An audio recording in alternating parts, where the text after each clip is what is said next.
Now, in the last 3 remarkable months, we've all been focused on numbers, not just today's unemployment figures, we'll get to those.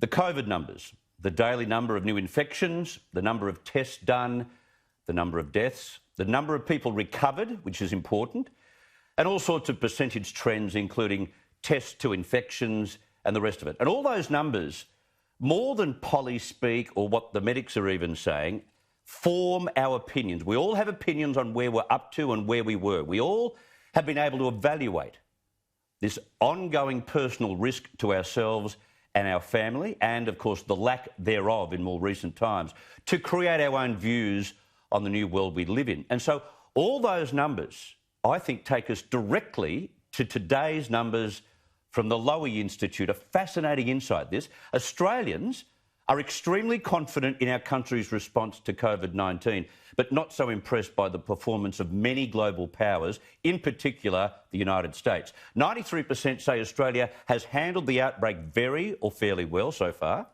And I've got to say, the remaining 7% are very hard markers. Who are they? But maybe that is coming from the anger associated with the mishandling of the Ruby Princess, which has government tentacles all over it.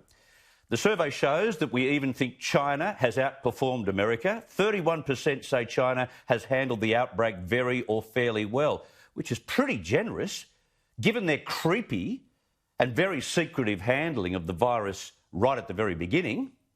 And how's this very odd stat? 68% of Australians feel less favourable towards China's system of government. 68.